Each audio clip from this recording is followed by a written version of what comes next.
What's going on, guys? Welcome to another episode. So I goofed up. I'll be straight with you guys. So do you guys remember when I took apart my subframe?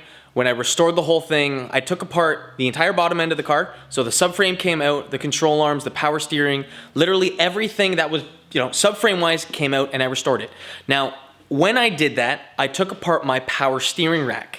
So the power steering is attached from the column to the electronic part down in, let's call it the intermediary section, and then it finally connects up to the rack itself. So I split those two bottom pieces, and I don't think I put them back in the proper orientation. I could have sworn I did, but now that I'm looking at it, it makes sense that I didn't. So let me explain what I mean.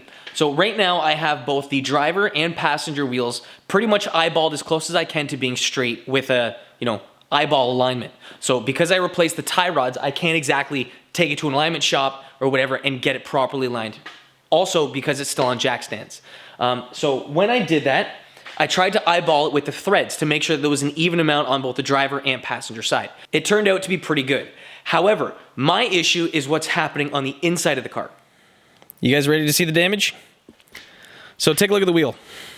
That is not quite straight.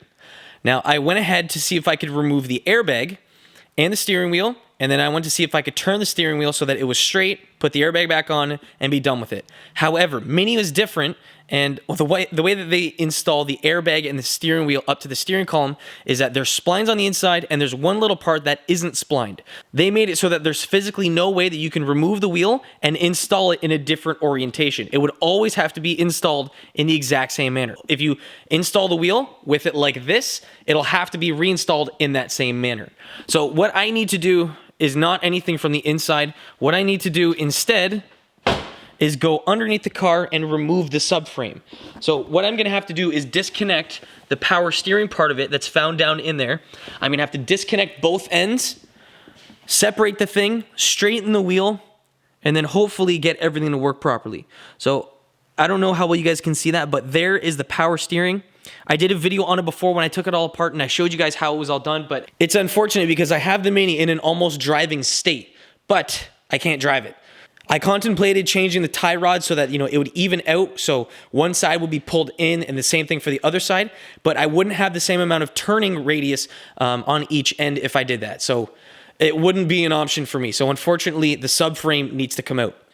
It's currently 10 p.m. on Tuesday night, and I want to see if I can get this thing going as soon as possible. So I don't know how ambitious I am with my Wednesday startup date. So I'm expecting the break-in oil to come in soon, but I don't know if that's gonna be a little bit too ambitious. So I wanna see if I can tackle this tonight. I wanna see if I can get the subframe removed. I wanna see if I can put the steering in the proper orientation and then put it all back together.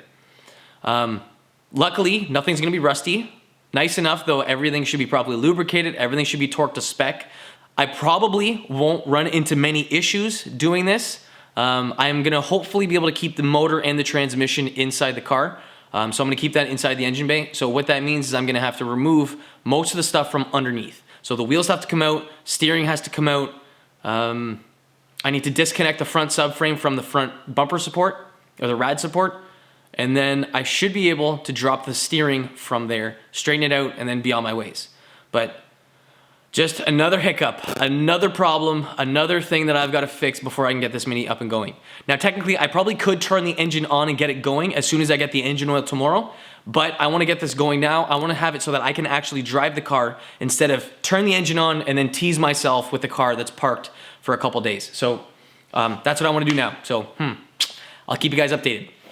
Okay, so let me show you what I've just been up to. So now with the front of the vehicle pretty much disassembled, I have a jack going underneath the car. It's going to support the weight of the subframe. Under here, I removed both tie rod ends.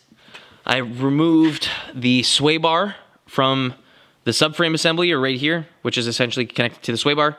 Tie rod ends are off.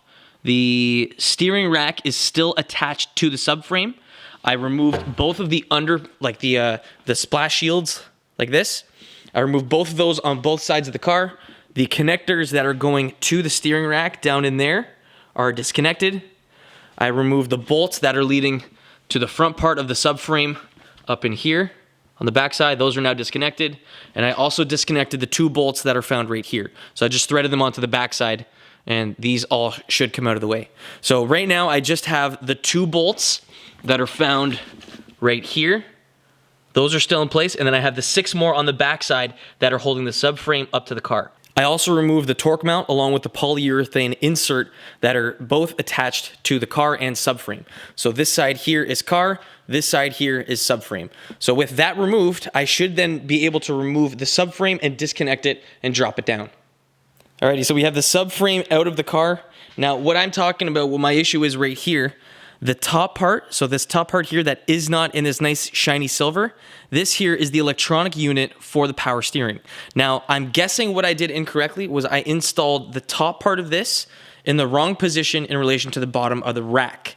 So what that's doing is, because this here, this only goes into the steering column one way, I am not able to get the steering to align perfectly when I put this in the car. So I can try and put the tie rods in the proper orientation, but it won't give me the proper angle that I need for the actual steering system. So what I need to do is disconnect this, remove the 3 bolts that are found underneath here, one there, one on the bottom, and another one on the other side.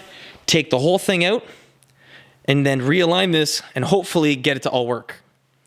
Okay, so good news, everything is pretty much back together. Now, the complicated part about what I did and the mistake that I made was very difficult to spot until it was actually all in the car and the car had the tie rods and the steering system hooked up to each of the knuckles. So what happens is you have the steering wheel that's hooked up to the steering column. The steering column goes down and connects up to, let's call it, an intermediary shaft. Now that intermediary shaft has the electronic part of the steering system all built into it. And there's 4 different sides to it. So think of it like a square going onto another square. So it can only go 1 out of 4 ways, but one of those sides is rounded, so technically it's 3, but that's not the point. The issue is that after that shaft, it goes into 9 different splines. So that can be angled in 9 different ways. So what I had was an issue where the steering, instead of it being like this, was like this. So it was very difficult to actually put back in because each of the splines are actually curved. So what I had to do was math. So what I had was a 360-degree circle that had 9 splines in them. So each spline was 40 degrees. So I guessed that the steering was 160 degrees off. Try the math, put it back on, and it seems like everything is straight. So thankfully, the subframe is back in, and thank you to Keegan too, because he helped me out with this. If I didn't have him here to help me, I'd guaranteed be spending a lot more time in this garage, probably swearing and doing all of this myself. So thanks, Keegan. Appreciate it, buddy. Yeah, no problem. But the Mini is now pretty much getting back together, so I can put all the stuff we removed back on the car and hopefully get this thing up and running ASAP. It is close to 2 o'clock. Oh, I lied. It's 1 o'clock. Early night for me. So I'm going to be finishing up this video. I'm going to be putting the whole rest of the Mini back together. So fingers crossed we're going to be having this thing up and running ASAP. So again, if you guys are doing a build and you guys are doing a lot of stuff, expect delays. Do not expect this to take, any kind of short amount of time. If you expect this to be done in a week, guaranteed it's going to be longer. So just keep that in mind if you guys are doing this. Now, I have to say, having an extra vehicle is a godsend, because if I didn't have a daily, there's no way I'd be able to have my car up in the air for this long. So keep that in mind if you guys are tackling some sort of big project. If you guys want to do any kind of transmission work, engine work, subframe work, whatever it is, if you, let's say, set aside a weekend, it might not get done in that time. Let me know in the comment section if you guys have ever experienced something like this. But anyways, thank you guys so much for watching. Comment section down if you have any other further questions. I'll see you guys in the next one. Peace.